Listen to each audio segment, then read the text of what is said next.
The pre-dawn blackness over the Russian border on the night of September 11, 2025, was supposed to be just another hour of silence, another shift for the radar operators staring into the void of their screens, the calm before a sunrise that would never come for some, because at precisely 3:47 local time, the entire complex western military district of Russia, from Belgorod to Rostov, suddenly and catastrophically went blind, not from an electronic jamming signal which would have been expected, not from a cyber attack which would have been logical, but from a physical, overwhelming, and impossible saturation of their entire early warning network by hundreds upon hundreds of high-speed, low-altitude contacts screaming in from the northeast, from the direction of friendly airspace. A phantom armada materializing out of the digital ether and instantly throwing the entire Russian defense apparatus into a state of sheer, unadulterated panic, as officers screamed into telephones,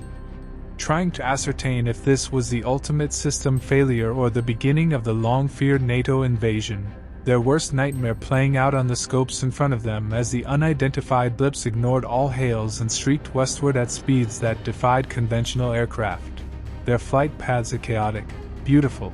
and terrifying web of confusion designed for one purpose and one purpose only: to paralyze the mind of the Russian bear before the first real blow was even struck. This was the opening move, the masterstroke of misdirection, a digital ghost army conjured from the heart of the conflict itself, and while the Russian high command was utterly fixated on this impossible threat from within, they failed to notice the far more real and deadly threat emerging from the south, from the Sea of Azov, where a flight of 6 Ukrainian Su-24 Fencer jets, flying so low their wings nearly skimmed the waves to avoid radar detection, had just received the execute order and began their final, desperate sprint towards the coast, their mission so audacious, so seemingly suicidal, that not a single Russian planner had ever believed Kiev would ever be bold enough, or desperate enough, to even attempt it, a direct, conventional airstrike deep into the Russian heartland, targeting the very symbols of the Kremlin's power and impunity. The jets, having been meticulously modified over months in secret underground hangars with extra fuel tanks and American-supplied advanced navigation and targeting pods that allowed them to fly this complex, low-level route with pinpoint accuracy, were not carrying standard munitions. Their payload was something far more precise, far more valuable, and far more dangerous. A mix of newly acquired Anglo-French Storm Shadow/Scalp BG and American ATACMS missiles, specifically modified for air launch. Their range now extended to a shocking degree, turning the Ukrainian Air Force, long thought to be on the verge of annihilation, into a potent long-range strike arm capable of reaching out and touching targets once considered utterly untouchable, a fact that Moscow had arrogantly dismissed as Western propaganda. As the 6 aircraft approached their launch point, a designated patch of MTC, the pilots, a mix of grizzled veterans who had fought since 2014 and young, fiercely talented newcomers trained in secret programs, felt the immense weight of their nation on their shoulders, knowing that success could change the course of the war and failure would mean certain death and potentially devastating retaliation, but they pressed on. Their resolve hardened by years of brutal conflict and the memories of cities like Mariupol and Bakhmut. At the predetermined coordinates, the lead pilot, call sign Ghost 1,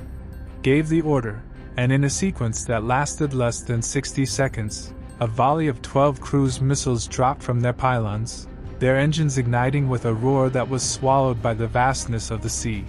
and they began their lonely, terrain-hugging journey north, guided by an intricate dance of GPS, inertial navigation, and pre-programmed terrain mapping that would take them on a winding path through river,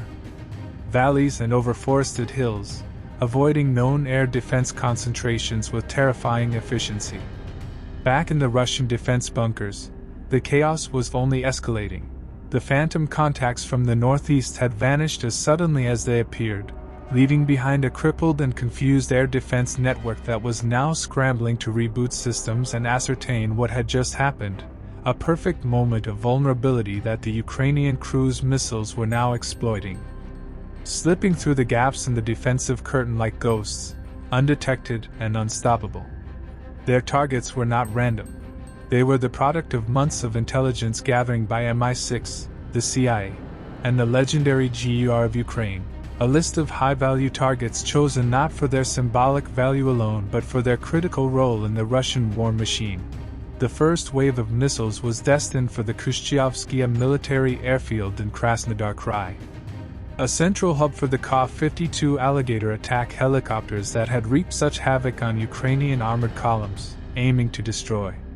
the helicopters on the ground, the maintenance hangars, and the fuel depots in a simultaneous strike that would frustrate Russian close air support capabilities in the southern sector for months.